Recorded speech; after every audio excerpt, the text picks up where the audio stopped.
Vamos lá, meus irmãos, vamos lá, começando aqui nossa terceira aula de homilética 1 e 2. Como é costume, já oramos. Mais uma vez, boa noite, graça e paz.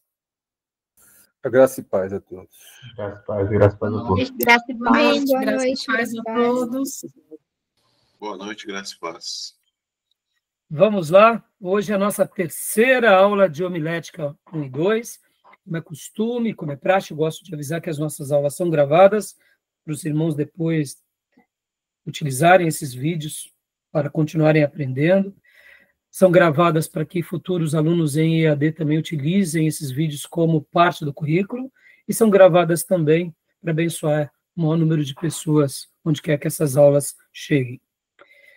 Estamos aqui trabalhando sobre homilética, e durante essas primeiras aulas nós temos trabalhado mais na homilética formal, ou seja, na parte técnica. Podem ver que a gente tem falado bastante sobre o que é uma homilética, a estrutura de uma homilética, e nas aulas passadas nós falamos sobre vários assuntos, mostrando como é importante esse tema, como é importante essa matéria para o pastor, o pregador, professor de escola bíblica, porque, afinal de contas, é um assunto que, mais cedo ou mais tarde, cada obreiro vai ter que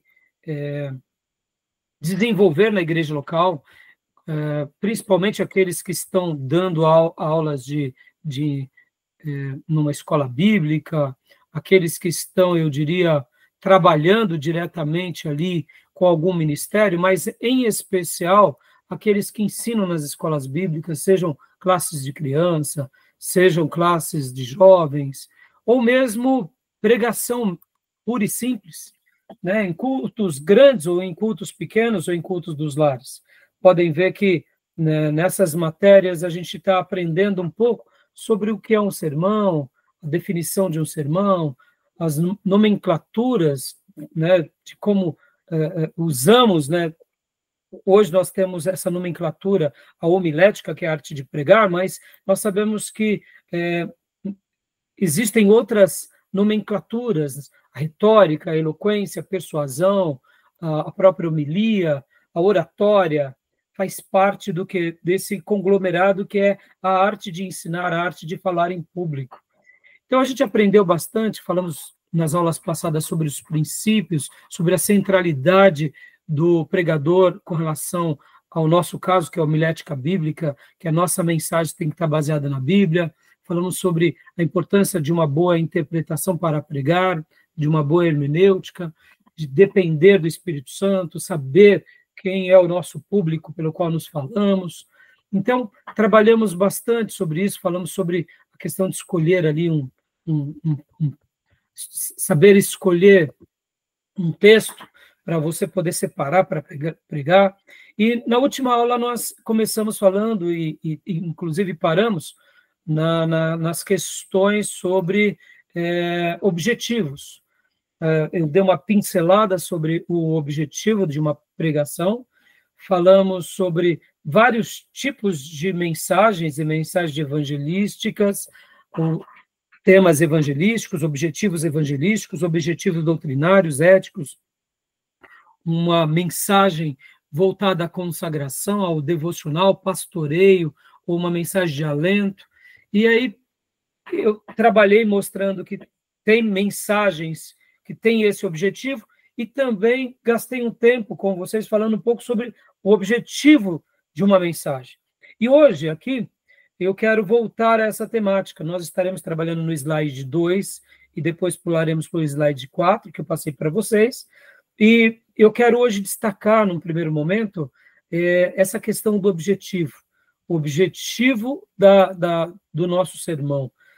Nos nossos livros textos, eles trabalham um pouco sobre isso, eu gostaria de destacar, porque tem vezes que a gente fica tão preocupado na elaboração de uma mensagem, mas nos esquecemos do grande objetivo. Então, eu gostaria hoje antes de irmos para os slides, gastar um tempo aqui com vocês, tempo bom, falando sobre isso e abordando sobre essa questão do objetivo, tanto nos livros, textos que eu selecionei para vocês, que passei para vocês, que é do Brodus, e também do Jerry Kay. Eles também tratam sobre essa questão do objetivo, tá bom? E então a gente vai trabalhar em cima disso um pouco hoje aqui nesse primeiro módulo, tá bom? Bom, como é costume nosso também, eu gosto de ler um texto bíblico. Eu quero que os irmãos abram suas Bíblias em Romanos 12, 7. Quem achou pode ler para nós, Romanos 12, 7. Quero ler esse texto, que tem tudo a ver com esse momento pelo qual a gente está vivendo aqui. Romanos 12, 7, independente da sua versão.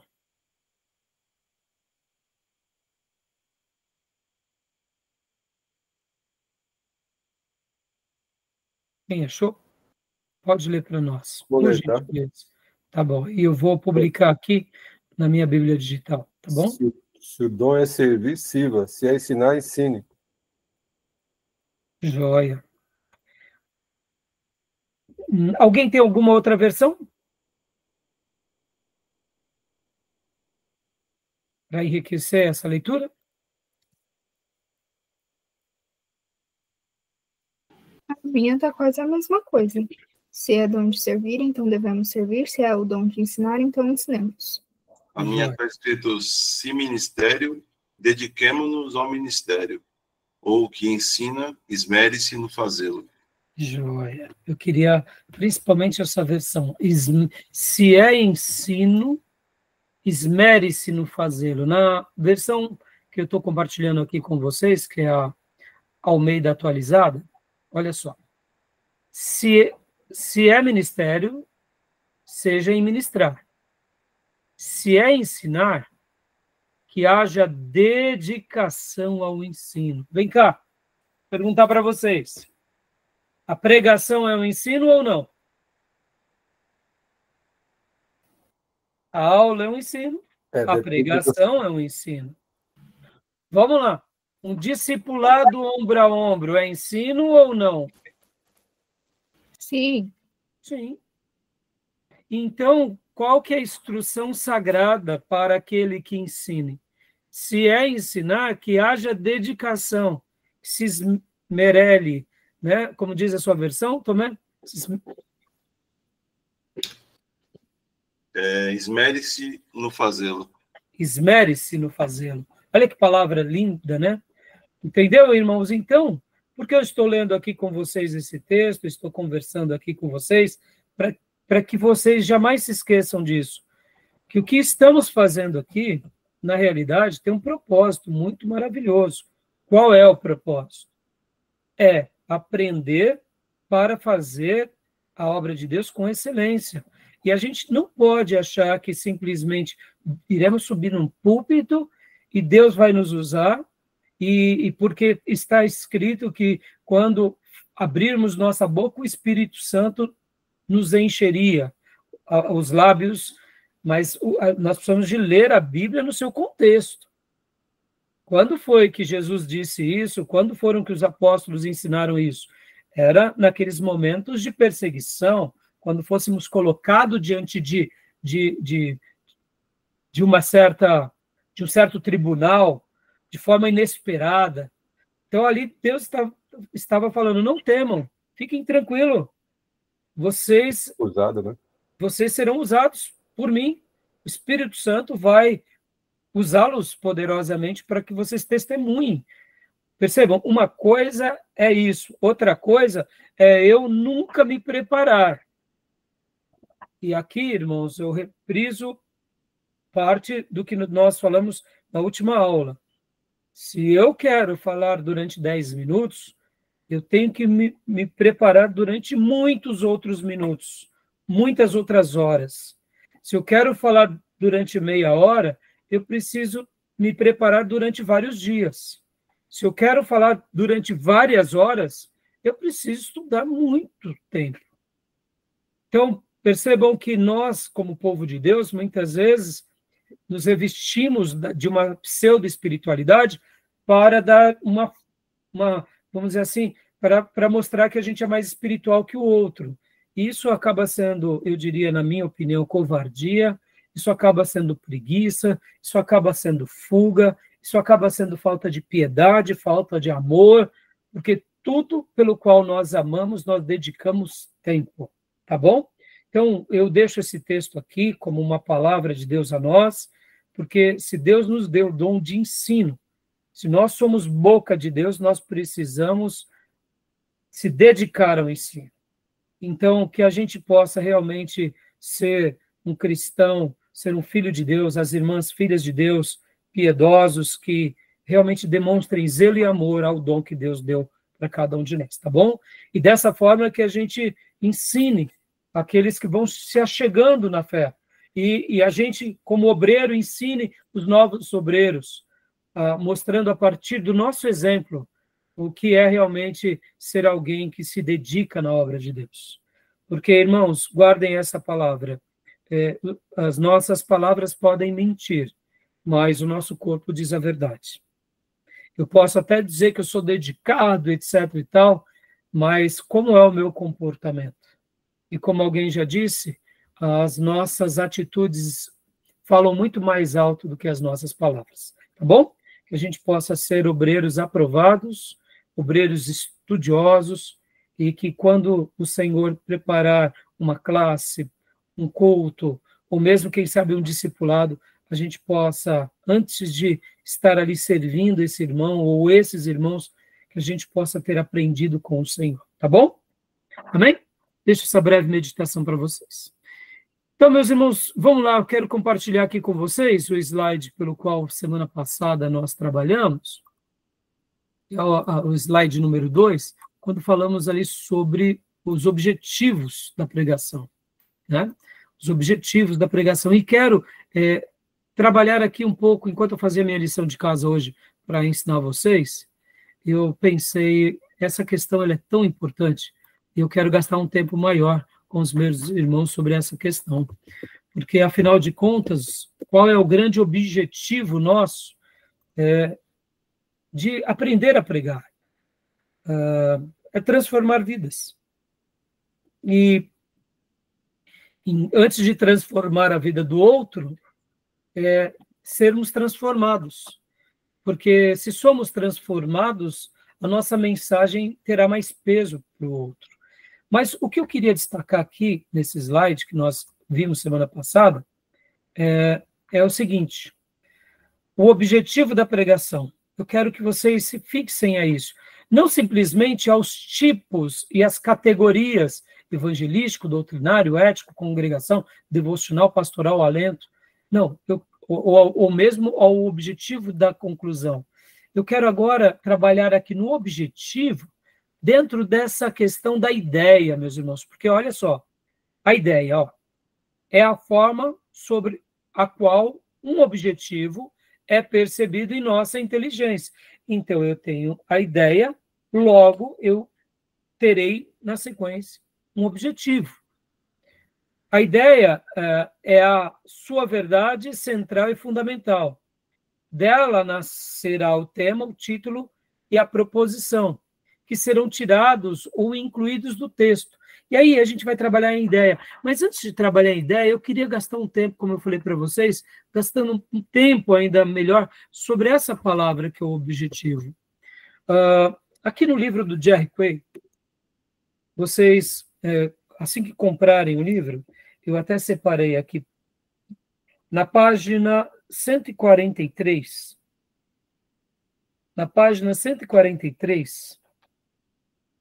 aqui ele vai falar sobre o objetivo ou propósito específico do sermão.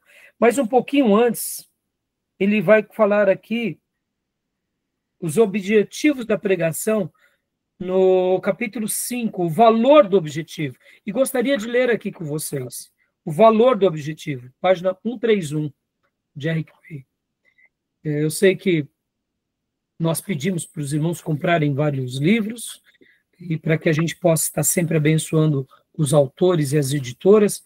Eu gosto muito de livro de papel, gosto também do livro digital, que nos ajudou muito nas nossas aulas, mas lembrem disso, meus irmãos, um livro, ele é um ativo, e por causa de uma informação, a sua vida pode ser muito abençoada. Então, invista em boas literaturas, compre bons livros, e mergulhe nessas literaturas, tá bom? E aqui, o Jerry Stanley Kay, ele vai falar o seguinte, eu vou ler para vocês. O objetivo da pregação. Aquele que tem a incumbência de pregar, quer preparar e pregar sermões que sejam usados por Deus como instrumentos desculpem, começar de novo. Aqueles que têm incumbência de pregar, quer preparar e pregar sermões que sejam usados por Deus como instrumentos para mudar atitudes e ações, para transformar vidas. O objetivo ou o propósito deve ser estabelecido logo no início da preparação do sermão. Às vezes, temos um objetivo em mente, mesmo antes de encontrar o texto. Por isso, alguns autores no campo da homilética colocam a escolha do objetivo como o primeiro passo no preparo do sermão. Então, vamos refletir sobre essa frase dele aqui. Muitos autores, muitos escritores de homilética, eles vão colocar que o primeiro passo na preparação de um sermão é descobrir o objetivo, ou, se você preferir a palavra, descobrir o propósito. O que eu falarei nesse culto? O que eu estarei transmitindo? Ou o que Deus tem tocado ao meu coração? O que o Senhor tem despertado ao meu espírito? Parece simples, mas eu quero trabalhar agora esse ponto com vocês, porque aqui, para aqueles que são pregadores já experimentados, isso já faz parte, eu diria, da sua mecânica de estudo e de ministério. Talvez você faça isso e nem perceba que você está ali sempre buscando um propósito ou um objetivo. Mas para o aluno iniciante, ele muitas vezes ele fala, meu Deus, o pastor pediu para eu fazer uma abertura de culto, meu Deus do céu. E agora, Senhor? É uma abertura, mas eu preciso de um texto. E a pessoa fica preocupada com a abertura em si, ou com aquele momento, mas se esquece do objetivo, se esquece do propósito. Claro que aquele momento é importante, é óbvio, estará falando, né, a uma congregação, a uma igreja, ou quem sabe numa escola bíblica, ou quem sabe num lar. Mas eu queria agora sair de cena, esquecer que somos nós que falamos, e lembrar o seguinte, o que Deus deseja falar com eles por meu intermédio? O que Deus tem falado ao meu coração? Como eu passarei tudo isso a eles? Ou seja, os objetivos.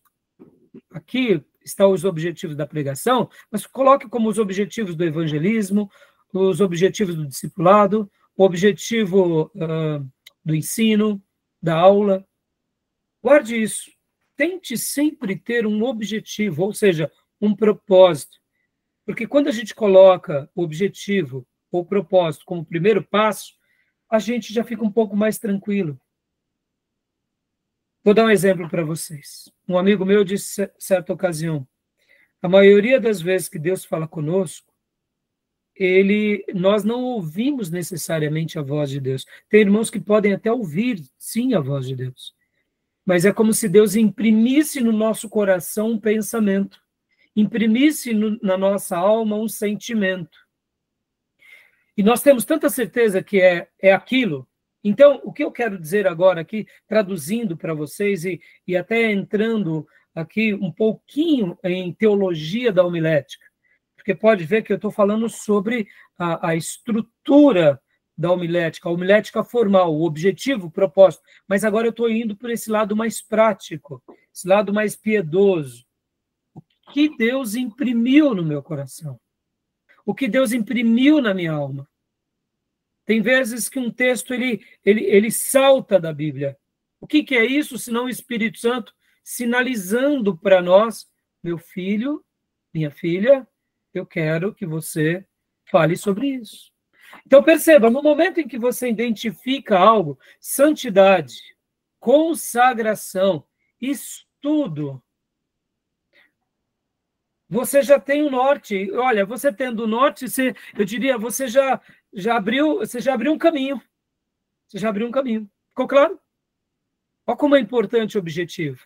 Então, Jerry Way Kay continua dizendo assim, ó, creio que um objetivo bem definido é um dos mais importantes requisitos para a pregação de um bom sermão. Mas acredito que o sermão, na maioria das vezes, começa pelo estudo do próprio texto, conforme mostrado anteriormente. É óbvio.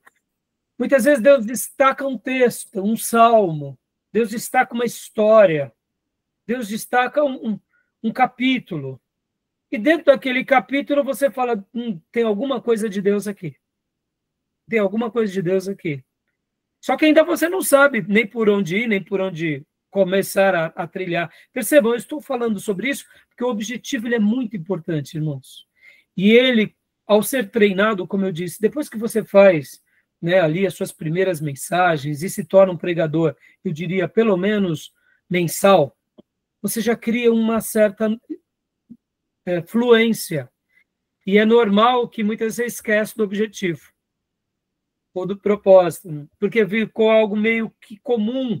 Você já vai fazendo meio que... Você sabe que você, de repente, está diante de uma mata, mas você precisa passar. E você cria um caminho. Você abre, né, ali, na semelhança de uma pessoa que está no mato, com um machado, com um facão, ele vai abrindo um caminho. O que ele está fazendo? Ele está criando um objetivo, propósito. Tá bom? Tudo bem até aí? Ficou claro?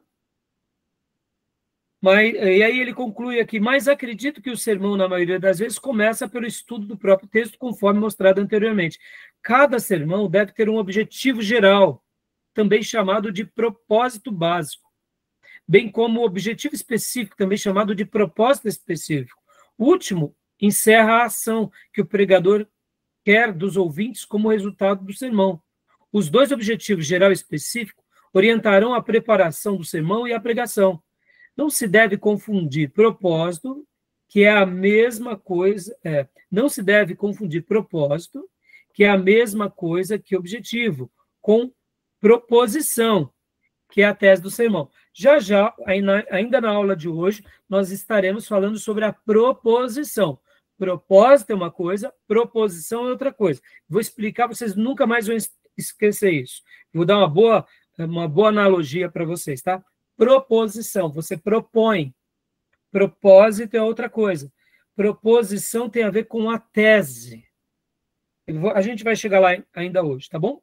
E aí ele vem e conclui, né, dizendo assim, hoje em dia, dá-se muita ênfase em todas as esferas de aprendizagem ao estabelecimento de objetivos. Quem prepara sermões e prega precisa sempre estar pensando no seu objetivo específico durante todo o processo. Mas por que o objetivo é tão importante? Aí ele vem e fala sobre o valor do objetivo, que o objetivo constitui um guia indispensável quando se está preparando o sermão. Ou seja, como eu acabei de falar, é um caminho. Meus irmãos, faz toda a diferença. Você está aqui olhando no meio de uma mata, você vê uma trilha. Você fala, é aqui que eu vou. Se tem uma trilha aqui, alguém já passou por aqui. E se alguém passou por aqui, eu vou em algum lugar. O objetivo de R.K. continua dizendo aqui, ajuda o sermão a ser mais claro. Por que mais claro?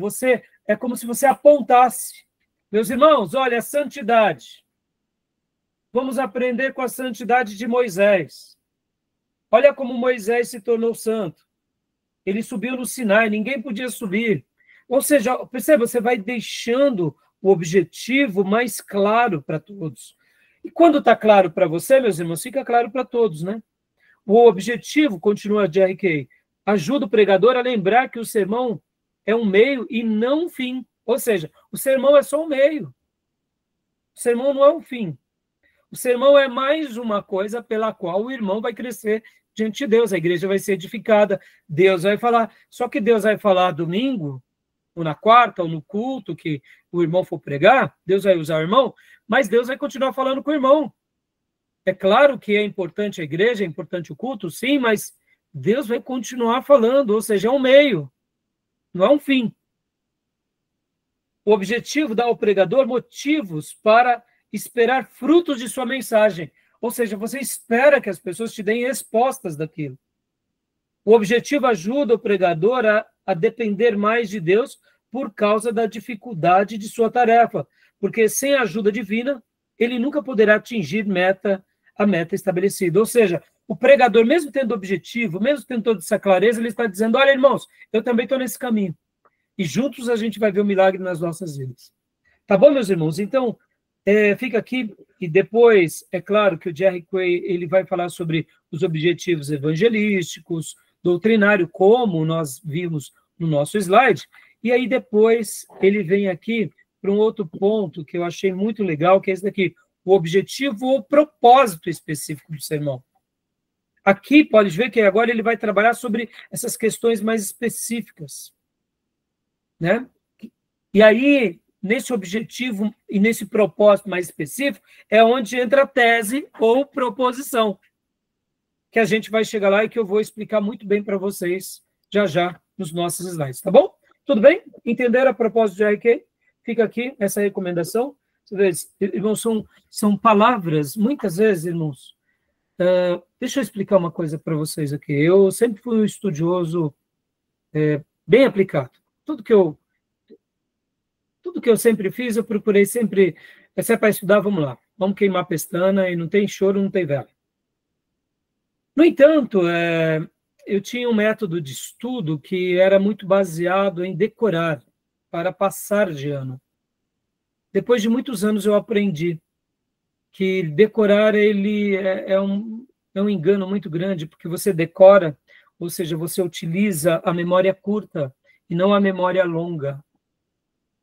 E há uma grande diferença entre você aprender e aquele conhecimento acomodar dentro de você e você decorar. Quando a gente decora para fazer uma prova, ou decora para passar de ano, ou quem sabe passar de uma matéria, é bom, mas pouca coisa é absorvida na nossa memória permanente. Isso faz parte da nossa fisiologia.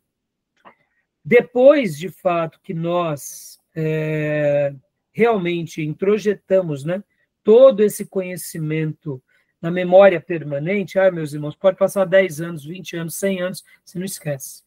Podem ver, tem pessoas que já são centenárias, eles lembram perfeitamente do que aconteceu, das aulas, e ensina, claro, desde que ainda ele esteja com saúde, né? Então, por que eu estou falando tudo isso para vocês, irmãos? Eu lembro que, uma certa ocasião, enquanto eu via minha esposa fazendo a faculdade de psicologia dela, eu falava, amor, tá difícil aí? Ela falava, tá, mas eu estou tentando fazer uma seleção aqui do que é mais importante dessa matéria. Eu lembro disso. E eu falava, como assim, amor? Ela falou assim, olha, amor, olha a quantidade de livros que temos de psicologia, são muitas informações. Mas o que é mais importante dessa matéria? O que ela estava dizendo ali?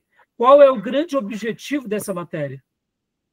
E eu falei, por que você está estudando dessa forma? Ela falou, porque eu deduzo que o professor ele vai dar a prova baseado nisso, porque, afinal de contas, o que é o suprassumo desse tema? E eu olhei para ela e falei assim, poxa, amor, gostei do seu método de estudo, viu? Porque muitas vezes a gente fica perdido em tanta informação e não consegue discernir uma coisa da outra. Porque eu estou usando essa história do estudo da minha esposa, falando um pouco até de mim, mostrando o seguinte, ter essa ideia do objetivo clara vai fazer toda a diferença no nosso estudo, no momento que a gente está preparando a mensagem. Se num primeiro momento não tiver muito clara, não se desespere, continue estudando, continue escrevendo, continue. Num dado momento, as coisas vão acontecer. Tá bom? Só para vocês terem uma ideia, irmãos, como eu mencionei na última aula, que esse domingo passado eu preguei sobre a persistência de José e preguei sobre a bondade de José. Nosso querido saudoso pastor Dr. Martin Lloyd-Jones, no livro Pregação e Pregadores, ele fala algo muito lindo, que é, quando nós nos aplicamos ao estudo, em algum momento o Espírito Santo nos dá presentes, e algumas vezes ele nos dá presente, inclusive enquanto estamos pregando. No momento da pregação, vem ideias que você não teve durante toda a semana. Ou seja, você se aplicou por muitas horas, dedicou tempo de oração, tempo de estudo, Mas na hora em que você está pregando, vem um pensamento, vem uma frase, vem uma ilustração. E aí, Martin Lloyd Jones chama de presentes de Deus isso que acontece. E é muito lindo isso, viu, irmãos? Eu estou falando isso porque eu estou deixando aqui o meu testemunho. Domingo, por exemplo, eu sabia o que eu ia pregar. Mas quando eu subi no púlpito, me veio um estalo.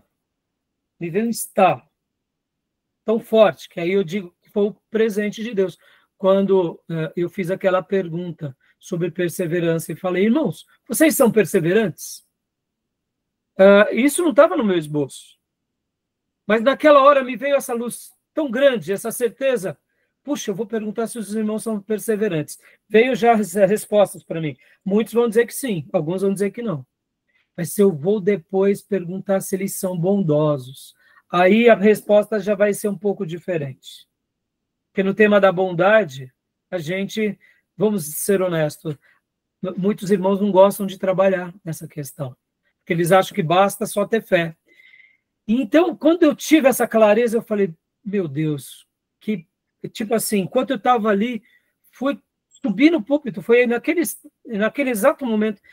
E por que eu estou falando sobre isso? Percebam, eu já tinha um objetivo, já tinha um propósito, mas naquela hora me veio um presente.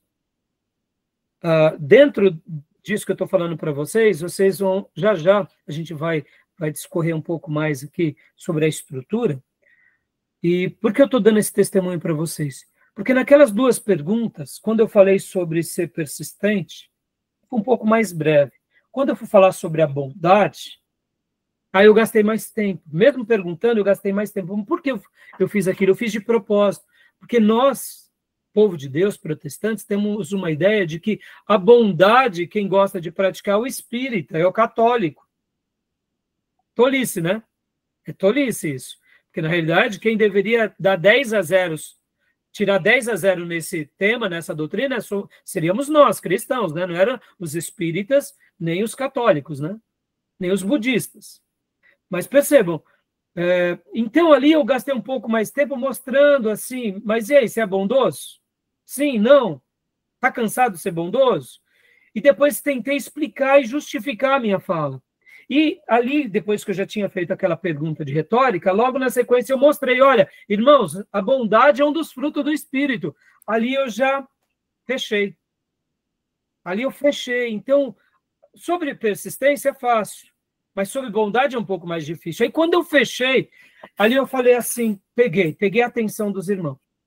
Percebam, foi no começo da minha mensagem, a gente já vai ver isso daí.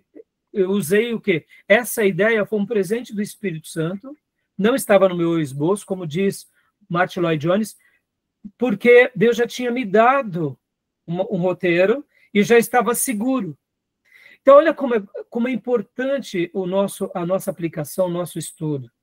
Porque quando a gente apresenta com convicção, a gente apresenta trabalhando bem, sem ser inseguro nas colocações.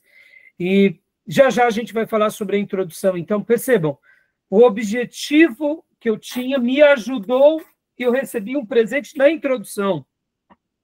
E ainda hoje eu vou dissecar aqui com vocês sobre esse tema, mas a introdução é uma das partes mais importantes da mensagem, porque é nela que a gente capta todas as pessoas. A introdução, os grandes oradores, eles vão mostrar que nós precisamos ser como águias que têm garras de aço, garras de ferro.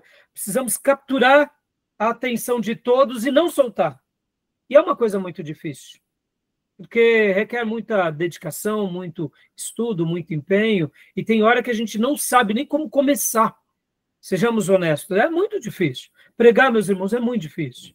Então, eu estou dando aqui esse testemunho para vocês, porque quando eu preparava a lição de hoje para vocês, eu lembrei, não, eu quero mostrar para os meus irmãos que um objetivo do sermão ele é muito importante. Você tem uma ideia, mas dessa ideia só vai ter sentido se você souber passar ela com objetivo, com propósito. E tanto o objetivo e o propósito trabalha com a ideia, que naturalmente vai se coadunar com o quê? Com a proposição e com o tema. Com o tema não, com a tese. Então, quis deixar isso aqui para vocês, só para enriquecer um pouco vocês, tá bom?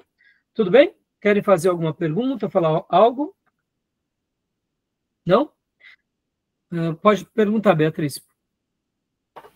Nessa parte do objetivo, num dos vídeos o Hernandes Dias Lopes está falando, né, que a gente não pode colocar assim, o que a gente quer falar acima do texto. Sim. Porque às vezes, quando vai montar o sermão, né, a pessoa escolhe primeiro aquilo que ela quer falar e aí o texto tem que falar o que ela queria. Então ele faz esse apontamento num dos vídeos. Muito bom. Exatamente, filha. A gente tem que lembrar que a gente tem que ser fiel ao texto, não fiel a nós. Porque ao invés de uma exegese, a gente está fazendo uma exegese. Lembra? E aí muitos acabam errando nisso, né? Tá bom? No nosso livro-texto atual, que é o do Brodos, aqui no capítulo de número 9, ele tem um assunto que ele vai tratar como objetivo. Já no livro que nós estaremos utilizando, inclusive aqui em aula, que eu quero até compartilhar agora rapidamente com vocês, nessa versão mais antiga, quando a gente pega aqui o índice, olha só que interessante. Você vai ver que está um pouco diferente, porque nessa nova edição, os editores, eles tentaram trabalhar algumas ideias, eu diria, e separá-las um pouco mais. Por exemplo, né, aqui na introdução, né, tem a introdução e vem as bases do sermão. Dentro das bases do sermão, opa, já vocês estão vendo aí, né? Está compartilhado? Tá. Dentro das bases do sermão, aqui é os fundamentos do sermão, nessa nova edição, né? Temos o texto, aí vem interpretação de textos, e depois vem assunto e classificação de assuntos, materiais gerais do sermão, e aí conclui-se. Mas no capítulo 1 dessa nova edição, está assim, tem o texto, o tema, o título, a proposição e o objetivo. Então, enquanto eu fazia a minha lição de casa para passar para vocês, eu vi que os editores, eles pegaram aqui, ó, o assunto e a classificação de assuntos como se fosse essa parte do objetivo. Só para vocês terem uma noção. Então, o que ele estava querendo dizer aqui, né, nessa parte que é o capítulo 3 e o capítulo 4? Então, depois, tem uma olhada nesse material, a partir da página 49 em diante, até a página 73. Porque ele vai falar sobre o assunto e a classificação de assunto. Que, na realidade, essa nova edição, eles fizeram um corte e colocaram o objetivo. E, literalmente, escreveram uma página. Então, percebam que, assim, o bom de você ter assim algumas novas edições é que a tarefa de um editor, muitas vezes, é pegar aquela ideia clássica e agora tentar explicar de uma forma pela qual os ouvintes atuais se familiarizem mais com isso. Por exemplo, quando eu falo o assunto é diferente de objetivo. Mas quando eu digo classificação de assuntos, o que eu estou falando? Eu estou falando de objetivo e de propósito. Percebam, irmãos, e é muito legal quando você pega, por exemplo, um livro como esse do Jerry Kay, que, em outras palavras, ele está trabalhando em cima do clássico, né? E não há nada de errado, viu, meus irmãos? E isso é até bonito, porque um escritor, muitas vezes, nos seus dias, ele passa uma ideia, passam-se 50, 100 anos, vem um outro pensador e diz, olha, essa ideia é tão boa, só que esse autor não trabalhou muito bem esse ponto. Ou, pelo menos, ele não achou necessário. Mas, na minha opinião, eu vou explorar mais esse assunto. E usa outras palavras para dizer a mesma coisa. Então, aqui, né, o Brodos está chamando de assunto e classificação de assuntos. E pode ver que aqui, ó, ele vem relação do assunto para contexto, enunciação do assunto, o título e a proposição, ou seja, a tese, e a escolha de assuntos. O que aqui nós estamos aprendendo como objetivo, ele tratou como assunto. E isso é muito lindo na nossa configuração, eu diria, de vida, irmãos, porque... Hã? O objetivo seria, então, o como desenvolver a ideia? Seria como desenvolver essa ideia. Exatamente, como chegar a esse propósito, Júnior. Entendeu? Uhum. Porque, olha só, classificação de assuntos, assuntos doutrinários e tal. Então, nota que o que ele tratava como assunto, e para ele, naqueles dias eles discursavam sobre assunto, para nós é muito mais claro como objetivo. O que eu estou querendo dizer aqui para vocês, irmãos? Não existe nada novo, irmãos. Muitas vezes a gente não está reinventando a roda, está entendendo? Mas algumas, vamos dizer assim, alguns conceitos, quando a gente coloca uma palavra nova na nossa geração, aquilo se torna muito mais significativo, aquilo recebe muito mais luz. Então, isso é muito bom para nós, porque muitas vezes, é por isso que eu digo que a gente vai aprendendo com vários líderes, vários pastores e vários clássicos, porque o que um chama de uma coisa, o outro chama de outra coisa, mas eles estão tratando, muitas vezes, do mesmo assunto, do mesmo propósito, ou seja, do mesmo objetivo. Mas a mudança da palavra gera um novo conceito, ou reforça melhor aquele conceito, ou amplifica. Sabe, irmãos, é como se nós colocássemos um espelho num abajur, ou nós colocássemos um espelho numa luz, e colocássemos mais luz. Então, eu gosto dessas ideias, tá bom? Tudo bem, entenderam? Ficou claro? Irmã Miriam, pode perguntar. Eu vou perguntar aqui, pastor, se puder me responder. O assunto e o objetivo é a mesma coisa? Então, tipo assim, assunto o pessoal usava muito falar sobre... nós vamos falar aqui sobre esse assunto. Vou conversar com você, quero falar com você sobre esse assunto. Aí era aquele assunto, aquela conversa que ia ser... que agora a pessoa usa outras maneiras de falar, né? Então, aí eu já falo assim, a gente vai falar uma outra coisa. Tem esse objetivo, eu vou falar sobre esse objetivo. Agora, um assunto, por exemplo, da minha família. Eu vou falar um assunto ali da minha família. Ou um assunto da escola. É tipo assim... Exatamente, Viro. O que eu quero dizer, assim, como terminologia, são coisas distintas. Mas quando a gente está falando aqui um pouco sobre oratória, a gente está desenvolvendo um assunto, ou seja, estamos estudando sobre um assunto, estamos aprendendo sobre um assunto, ou estamos classificando ele, ou enunciando ele, ou relacionando ele. Então, percebam que a maneira em que o autor colocou, os novos editores estão chamando de objetivo. E isso faz para nós, na nossa geração, objetivo se torna mais claro. Porque, como você mesmo falou, o assunto virou algo mais voltado a um diálogo, a um papo, a um tema. Mas quando a gente fala de objetivo, tem a ver com propósito. O objetivo é mais amplo o assunto.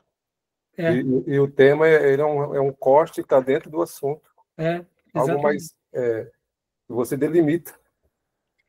Exatamente, o objetivo, né, Júnior? Queria esse lado específico, né?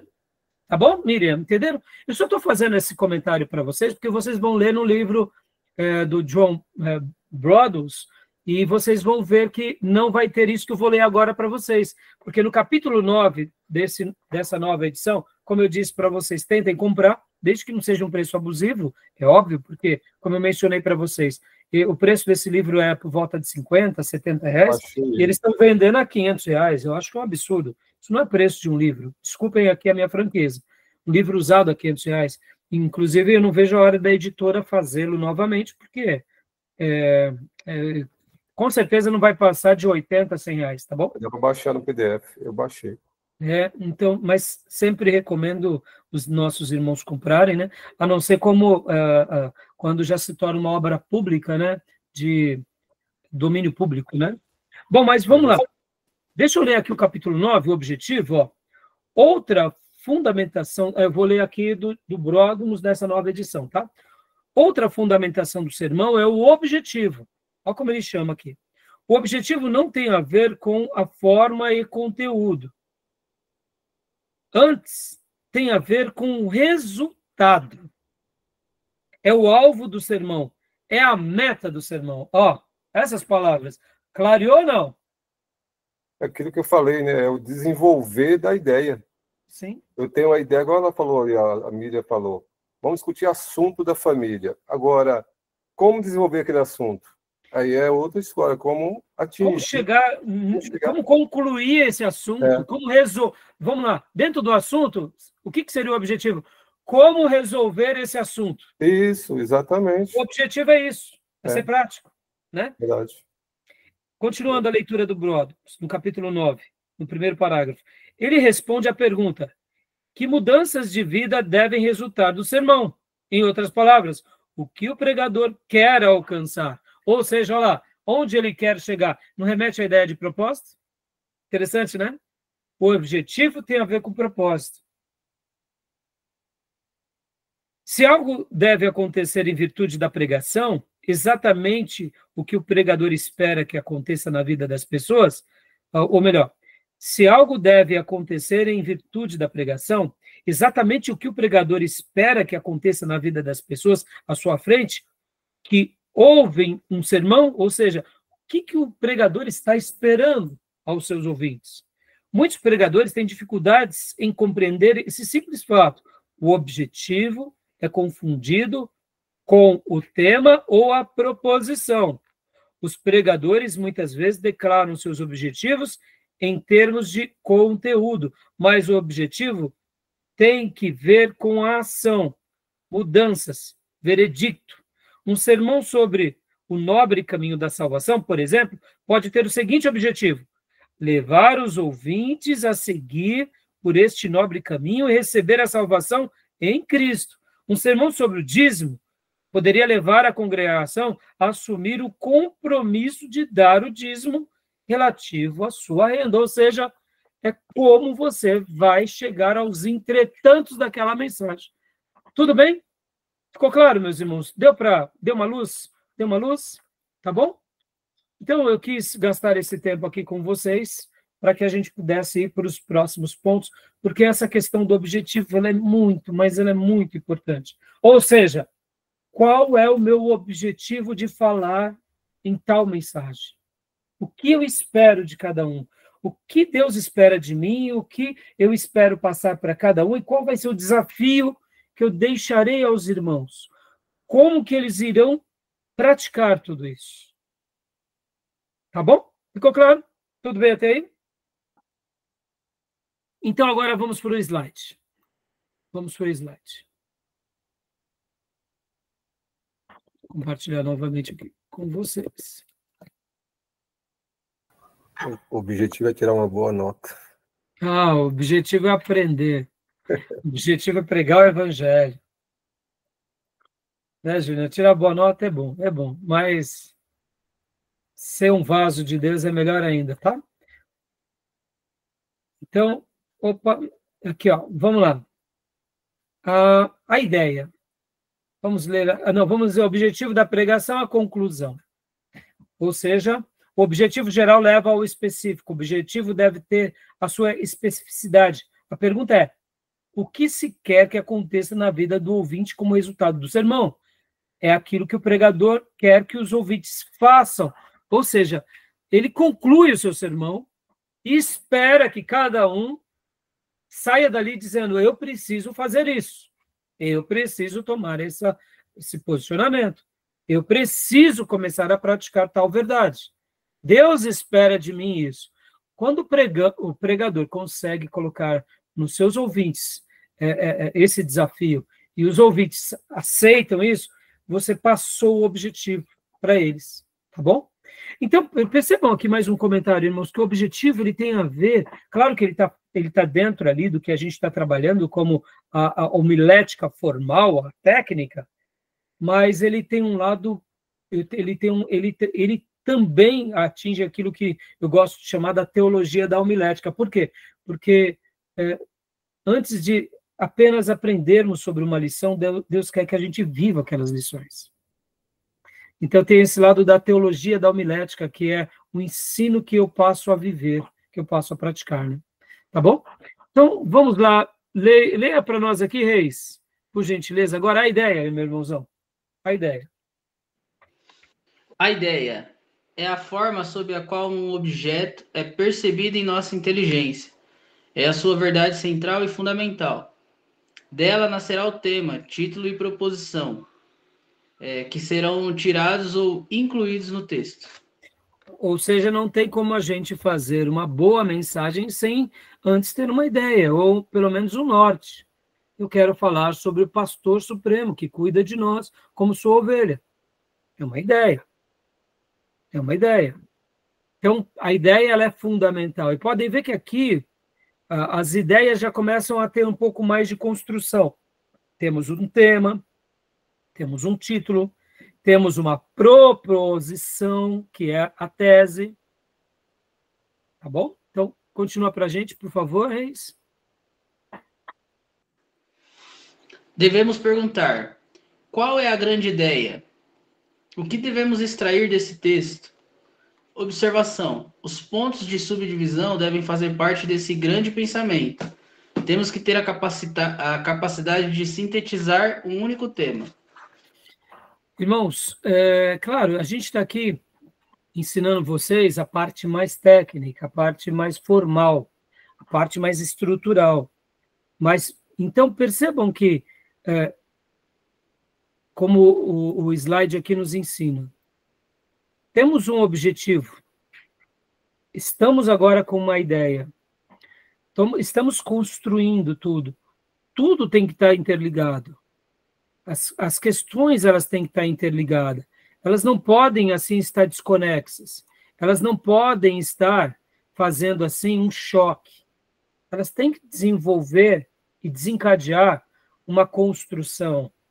Porque senão fica uma coisa...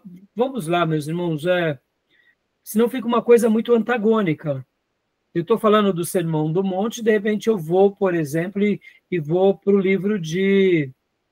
Uma hipótese, para o livro de Levítico, falando sobre o sacerdote e as questões cerimoniais. É muito antagônico. Então, assim, a gente tem que tomar um certo cuidado, porque os pontos e as divisões, elas fazem parte desse pensamento, dessa ideia. Ou seja, temos uma ideia que a gente está trabalhando, aí dentro dessa ideia criamos um título, né? Criamos ali a nossa tese, e aqui dessa tese eu vou colocar as minhas subdivisões. É assim que a gente pratica. Já já vocês vão entender melhor essa parte dessa estrutura, tá bom? Como eu mencionei, irmãos, como essa classe, e a classe de um seminário, ela está aberta para todo tipo de pessoa, então é normal que alguns já trabalham com isso com muita facilidade. Advogados, professores, educadores, como escrever uma redação. Mas e quando o irmão é um engenheiro? Ele tem ali, né, toda a construção matemática dentro dele, mas ele não trabalha no mundo das palavras. O engenheiro trabalha no mundo do quê? Dos números. Podem ver que a própria palavra engenharia, ela se deriva de engenhar. Engenhar é criar. O engenheiro é um criador. Sabia disso? O que faz o engenheiro? Ele cria. Ele cria o quê? Cria um prédio, cria uma ponte, cria um navio. O engenheiro é um criador. Então, se a gente disser que o engenheiro não sabe trabalhar nas ideias, a gente está sendo insano. Ele trabalha de que forma nas ideias? De forma numérica. Ele constrói um prédio, uma ponte. Pelo amor de Deus, quer complexidade maior do que isso? Ele não começa, né, pelo final da ponte. Tudo tem um começo, meio e um fim para o engenheiro. Só que é tudo dentro do quê? Da matemática, da física, da química. Percebam? Mas no mundo da oratória é outra construção. No mundo da persuasão é outra construção. Então, por isso que ser treinado na oratória é o quê? É aprender a estruturar. é aprender a dividir, é aprender ao que? A sintetizar. Porque se o engenheiro colocar um peso muito grande num lugar e não calcular direito, todo o prédio acaba. Assim é um sermão. Percebam, irmãos, muitas vezes o sermão não vai ruir fisicamente e literalmente, mas ele vai ruir na mente das pessoas, que as pessoas falam, o que ele está dizendo? Ele não está falando alho com bugalho. Está confuso. Está confuso. Tem começo, não tem meio, não tem fim, misturou uma coisa com outra. Perceba que a arte de você estruturar é trabalhar dentro dessas premissas, de uma ideia, de uma estrutura, tá bom? Tudo bem até aí? Estão vendo? A gente está... Eu estou tentando ir com cautela. Eu sei que o Júnior, como advogado, outros irmãos que já fizeram faculdades, muitas vezes mais voltado na docência, a Elaine como professora, isso tudo é muito claro, é muito límpido, mas para muitas pessoas não é. Principalmente para quem nunca pregou. Tá bom? Vamos lá. Continuando. Reis, por gentileza. Bom, vamos dar uma pausa aqui. A gente volta, a gente dá sequência a esse assunto já, porque aqui a gente vai falar um pouco, continuando dessa ideia da ideia, né? Tá bom? Alguma pergunta, meus irmãos? Alguma pergunta, alguma dúvida? Eu não quero ser muito prolixo e não quero te trazer medo aos irmãos. Lembrem disso, irmãos. A melhor comparação sempre são aquilo que é mais óbvio, aquilo que é mais natural, é aquilo que segue a natureza. Lembrem do ser humano, irmãos. Lembrem do ser humano, tá? O Joãozinho, né? Joãozinho tem cabeça, tem um tronco, tem os membros superiores e os membros inferiores. Começo, meio e fim. Acabou. O Joãozinho está bem, né, bem precário aqui. Tenho compaixão do meu desenho, desenhando com mouse, né? O Joãozinho e a Mariazinha também. A Mariazinha, né? Deixa eu fazer um cabelinho aqui, né? Ela, né, a Mariazinha, cabeça, né? O tronco, os bracinhos e as perninhas. Começo, meio, fim. Estrutura. Tudo na vida é assim. Nada de novo. A gente só tenta simplificar. Poxa, pastor, eu estou tendo uma ideia. Tá bom. Teve um começo, teve um meio, um fim, estruturou, pronto, sermão. Pastor, é só isso? Só isso. Mas não. Menos é mais, irmãos. Lembrem disso, menos é mais. Menos é mais. Não tentem enfeitar o pavão, tá? Ele já é bonito por si só. Deixa, ele já é bonito. Não enfeita o pavão. E enfeitou o pavão, vira um jegue de cigano, entendeu? No papel. Ou bicicleta de baiano. Já viram o jegue de cigano? Já viram o jegue de cigano? Tudo enfeitado. E bicicleta de baiano, já viram? Bicicleta de baiano, meus irmãos, é uma coisa carnavalesca. Não precisa, bicicleta já é útil, jegue já é útil. Enfeitou demais, perdeu. O cigano é bom, o baiano é bom, mas fica meio esquisito. Na mensagem, a gente não precisa ir nem para jegue de cigano, nem para bicicleta de baiano. É o básico. É o básico. O básico bíblico, o básico sendo explicado, sendo ensinado. Tá bom? Beleza? Ficou mais fácil, né? O Joãozinho e a Mariazinha ficou mais fácil? Claro. Beleza. Alguma pergunta, irmãos? Os irmãos viram, né? Gostaram do jegue de cigano e a bicicleta de baiano, né? Então tá bom, meus irmãos. Vamos para o nosso intervalo, então? Beleza. A gente volta em instantes? Certo. Joia. Então até já. Vamos para o intervalo. Em 5 minutos a gente volta.